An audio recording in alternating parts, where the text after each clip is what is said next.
Oi, gente! Dando continuidade às nossas aulas sobre monitorização hemodinâmica, hoje nós vamos falar especificamente sobre curvas de monitorização. Por que monitorizar? A gente monitoriza para detectar a deterioração clínica e hemodinâmica do meu paciente.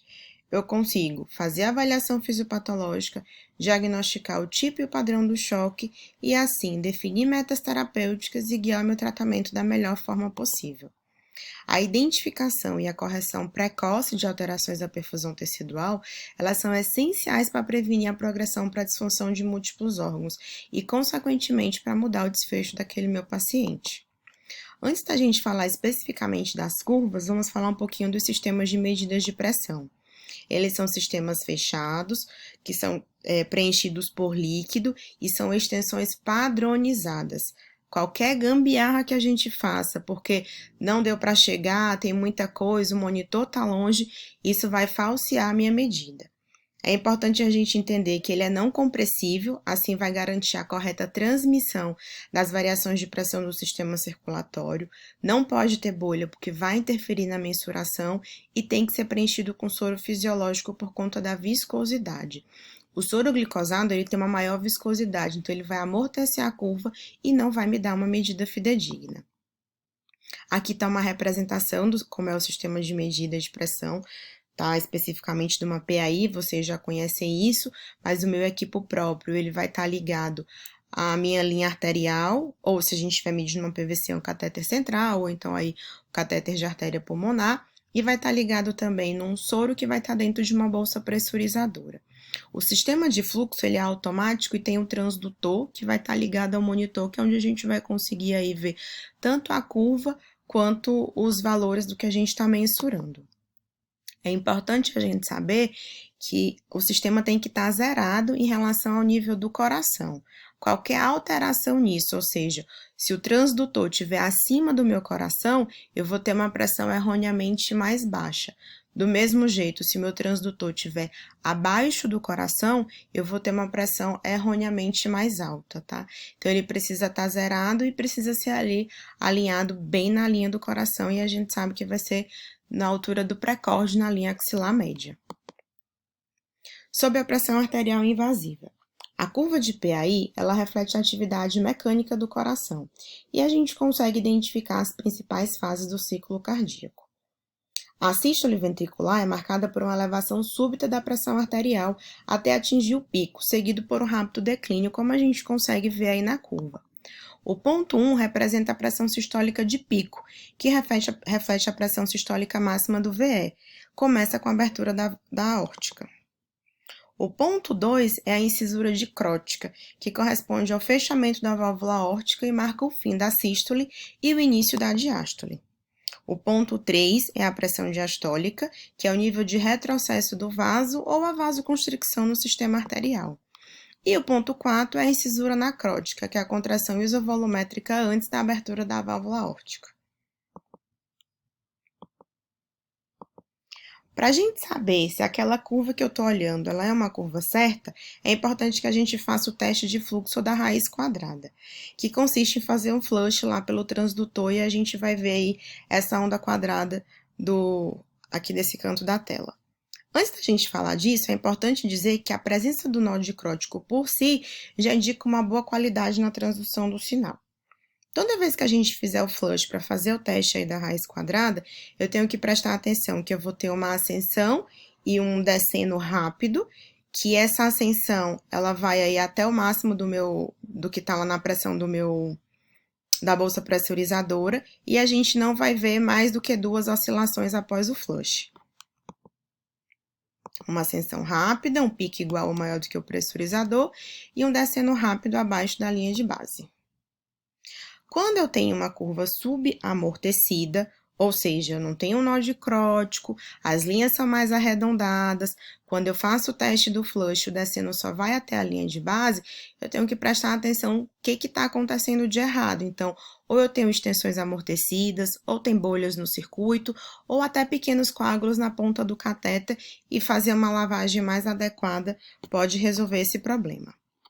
A curva subamortecida, ela acontece quando eu tenho extensões longas. Então, o que é que a gente consegue ver?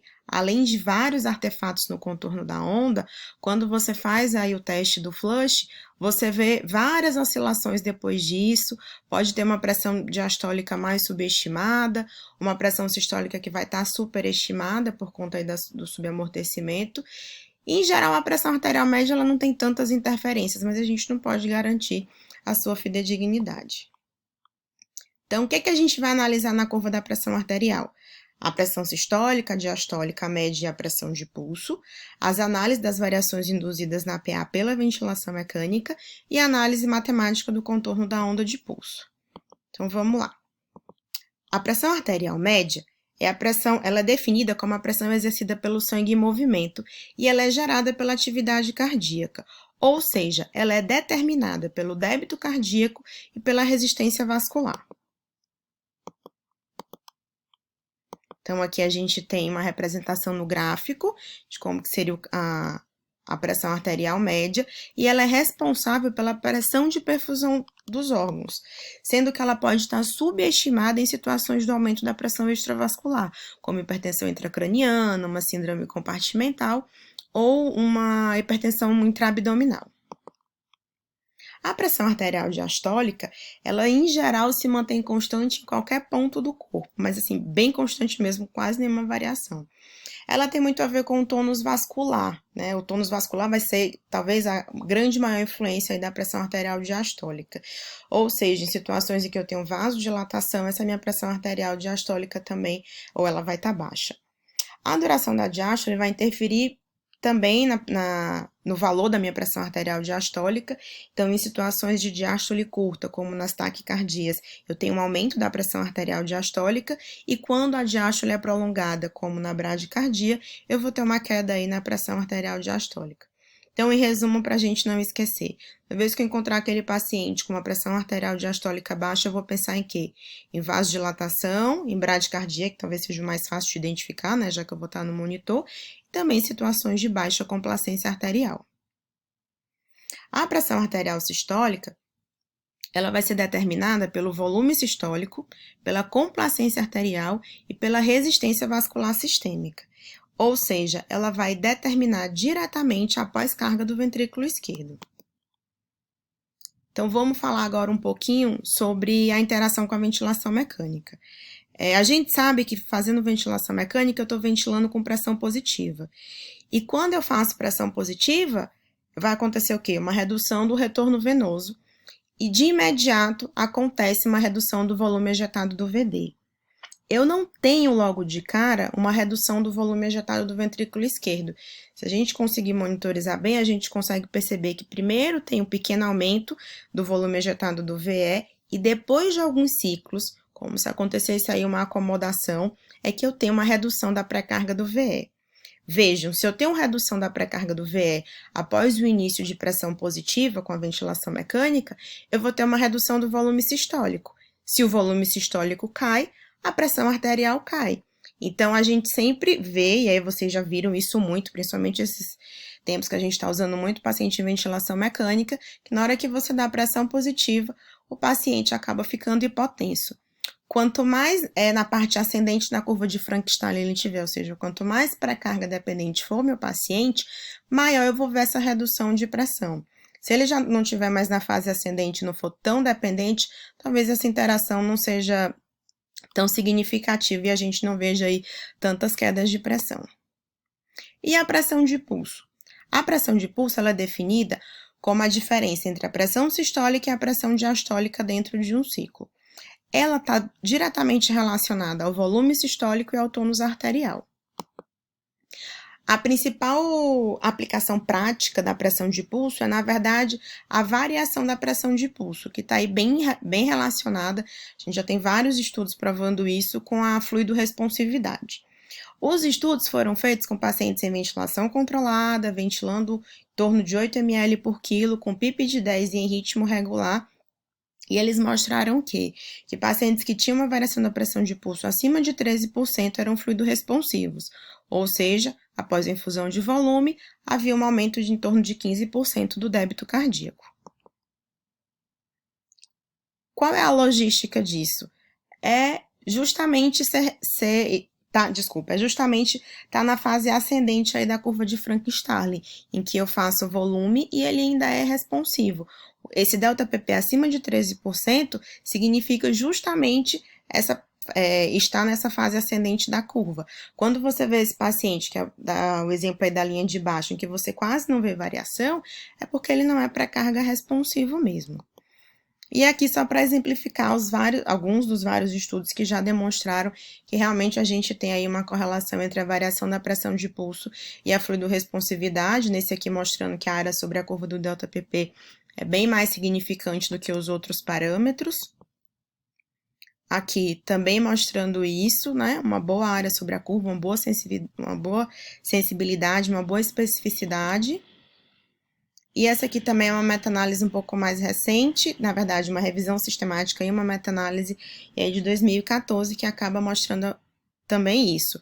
Mas é importante dizer que ele foi feito para pacientes que estão em ventilação mecânica e que não estão em arritmia. Então, muito cuidado com o uso de delta-PP em pacientes com respiração espontânea, porque vocês vão ter medidas falseadas, tá? A pressão venosa central. Pressão venosa central é essa curvinha linda que a gente vê em todos os pacientes, né? Só que não. Nem sempre é fácil de visualizá-la. A PVC, ela representa indiretamente a pressão do átrio direito e vai quantificar a pressão gerada pelo volume de sangue durante o retorno venoso. Se a gente conseguisse excluir o retorno venoso aí dessa mecânica como um todo, ela indicaria a pressão nas paredes do coração na diástole. E aí eu pergunto para vocês, ela indica a pré-carga de VD? Eu já vou antecipar que a gente não vai chegar a essa conclusão. Na verdade, ela relaciona o retorno venoso com a função ventricular. Mas calma que a gente vai ver lá na frente. A mensuração correta da PVC é ao final da expiração e da diástole. Nem sempre dá para a gente enxergar direitinho os pontos da curva, a gente também vai já ver isso mais especificadamente, mas se a gente conseguir fazer aí uma correlação da PVC com o eletrocardiograma, a gente consegue encontrar o melhor ponto. Nesse caso aí da foto, é um paciente em ventilação mecânica, tá? Então, na curva da PVC, que nem sempre a gente consegue ter essa curva tão bonita, diferentemente da PI, que é mais fácil. É uma curva que tem 5 pontos importantes. O ponto A, o ponto mais alto da curva, que é a contração atrial. O ponto C, que corresponde ao fechamento da válvula tricúspide. O ponto V, que é o enchimento atrial passivo, e ele está aí relacionado ao abaulamento das válvulas atrioventriculares em direção ao átrio.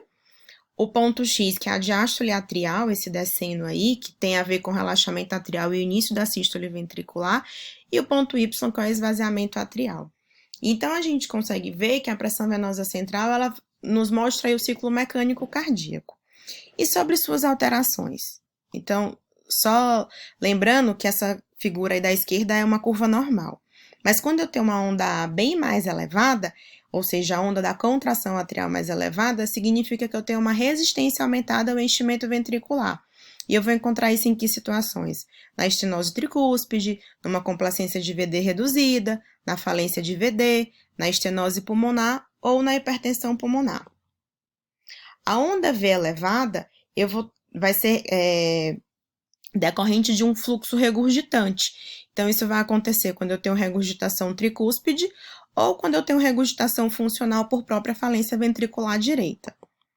Quando ondas A e ondas V estão elevadas, eu preciso pensar em tamponamento cardíaco, pericardite constrictiva e hipervolemia.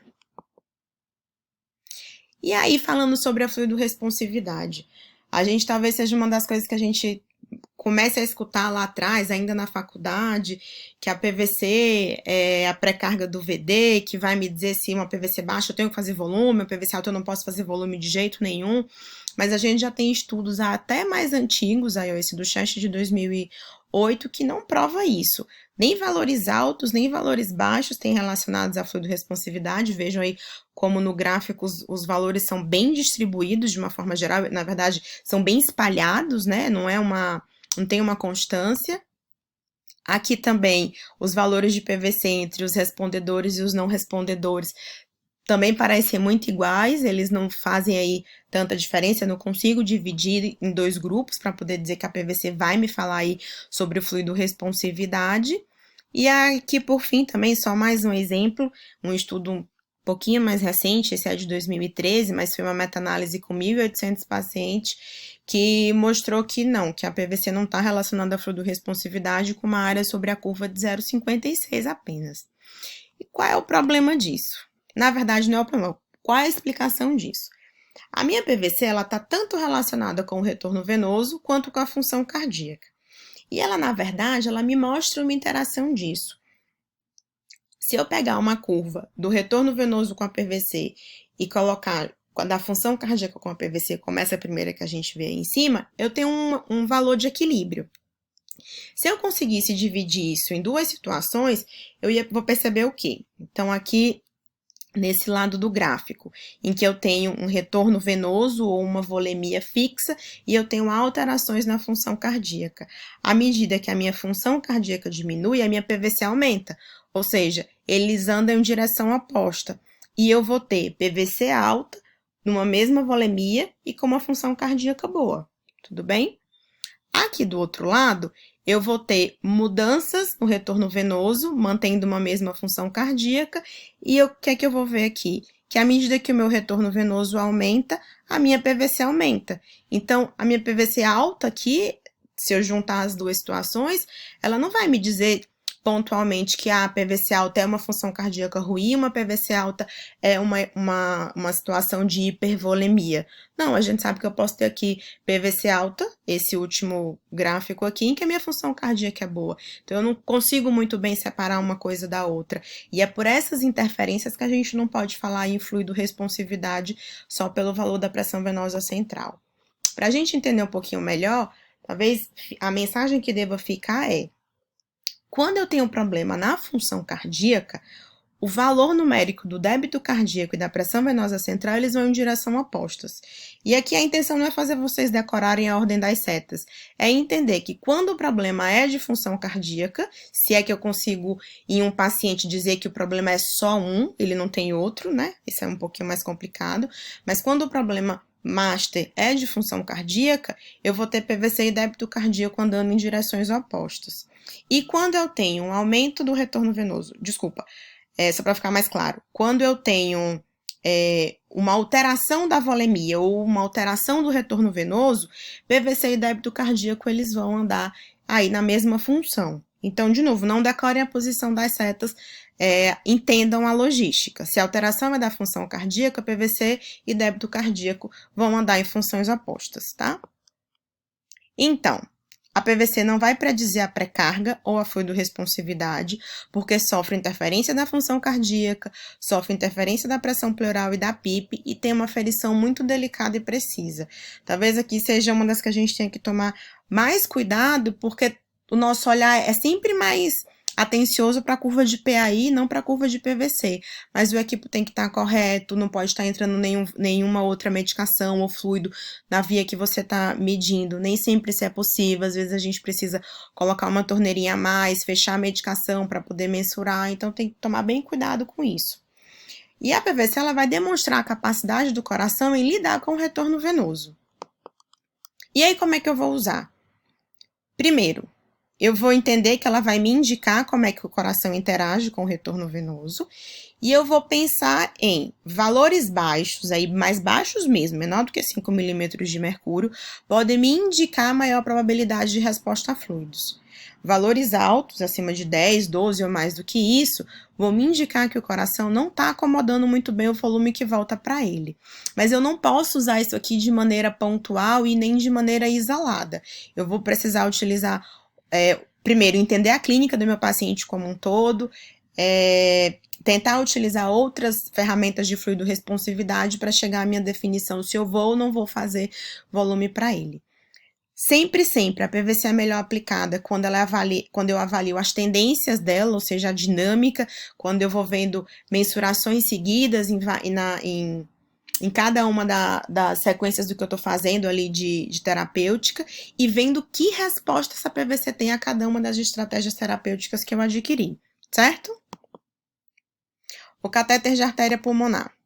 Então, é esse grande aí que vocês conhecem, a gente vai utilizá-los em situações hemodinâmicas complexas ou em pacientes que têm alto risco de complicação hemodinâmica. É aquele doente que vai ser submetido a um transplante cardíaco, a uma cirurgia cardíaca mais complexa, que envolve, além de revascularização, também troca de válvula, ou aquele paciente que está com um choque em que só a minha mensuração de PAI e PVC não está sendo suficiente para eu entender o que é que está acontecendo. Também outros transplantes, às vezes, são bem interessante a monitorização, embora a gente esteja usando cada vez menos, inclusive com alguma dificuldade de conseguir material, né, os cabos.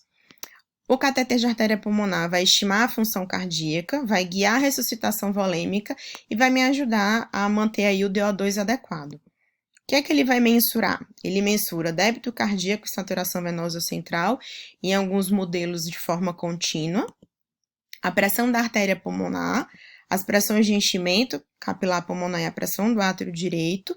Eu consigo ter valores de resistência vascular sistêmica e resistência vascular pulmonar e a oferta e o consumo de O2 com o cálculo da taxa de extração que o monitor vai fazer para mim. Essa é uma figura que eu gosto bastante porque ela faz a gente entender bem a essência do catéter da artéria pulmonar, em que ele, quando a gente consegue dividir aí coração direito de esquerdo, eu entendo que quando meu balonete está insuflado, eu vou isolar um do outro. Então, toda vez que aquele balonete estiver insuflado, a ponta do meu catéter vai estar vendo só o lado esquerdo do coração. E é por isso que eu consigo entender um pouco melhor aí a dinâmica do que está acontecendo. A inserção dele eu só posso fazer de forma monitorizada, porque é com a mudança de curva que eu sei aonde que o meu catéter está. Então, aqui com uma curva melhor, quando ele está no átrio direito, eu tenho uma curva com pressões bem baixas, é uma curva que corresponde à curva da pressão venosa central. Ela vai ter bem o mesmo formato. Quando na minha monitorização aparece um ganho sistólico, mantendo pressões diastólicas baixas, eu sei que eu entrei no ventrículo direito. E quando eu tenho um ganho diastólico, mais ou menos com a mesma manutenção de pressão sistólica, eu sei que entrei na artéria pulmonar. E no momento em que eu tenho a pressão capilar pulmonar, ou seja, no momento da cunha do catéter, eu tenho uma queda total dessas pressões, mas ainda assim ficam valores maiores do que a pressão do átrio direito. Aqui é uma figura representativa que mostra bem como a curva da pressão capilar pulmonar e a curva do átrio direito, elas são bastante semelhantes, embora aí eu veja, comparado no eletro, que a curva da capilar pulmonar ela é um pouquinho atrasada, e pelo gráfico de cima a gente consegue perceber que sim, mas elas são similares. O que é que eu tenho que prestar atenção nisso? Estando o balonete insuflado, eu vou excluir a minha circulação direita e eu vou ter uma coluna de sangue estática entre a ponta do catéter e o leito venoso pulmonar. Ou seja, a minha pressão capilar pulmonar vai refletir a pressão do átrio esquerdo e a pressão diastólica final do ventrículo esquerdo. Tenho que tomar cuidado, porque meu catéter tem que estar na zona 3 de West, que é quando a pressão arterial é maior do que a pressão venosa e é maior do que a pressão alveolar, ou seja, os meus capilares não estão sendo comprimidos e eu consigo uma curva correta e uma mensuração correta, e a mensuração tem que ser feita também no final da expiração, tá? Quando a onda A está elevada, das vezes que a gente consegue perceber isso, é porque eu tenho uma resistência aumentada ao enchimento ventricular. Ou seja, eu tenho que pensar numa estenose mitral. Quando é a onda V que está elevada, eu vou ter que pensar em regurgitação mitral, ou uma regurgitação funcional aí por falha do ventrículo esquerdo, ou também por um defeito no septo ventricular. E aí fica a insuficiência mitral como a patologia que a gente tem que talvez mais relacionar aí a onda V elevada, tá? Qual a mensagem do dia? As curvas básicas de monitorização, elas devem ser sempre checadas e determinadas seu zero adequadamente. Não adianta a gente achar que o paciente está hipertenso ou hipotenso, por exemplo, sem conferir se o transdutor está certo, se ele não caiu do suporte, se não tem soro no equipo e tudo mais. A pressão arterial é uma monitorização básica importante e todos os seus dados devem ser cuidadosamente interpretados. A pressão venosa central não é um bom parâmetro de fluido-responsividade, mas a sua avaliação dinâmica permite eu interpretar a função cardíaca e o retorno venoso e entender a interação entre os dois. E quando o choque persiste após a ressuscitação inicial com fluidos, é importante a gente considerar a monitorização do débito cardíaco e, junto com a monitorização do débito cardíaco usando o Swan-Ganz, eu consigo aí também ter mensurações das pressões pulmonares, tá? Obrigada pela atenção de vocês e aí eu fico à disposição para dúvidas quando precisarem.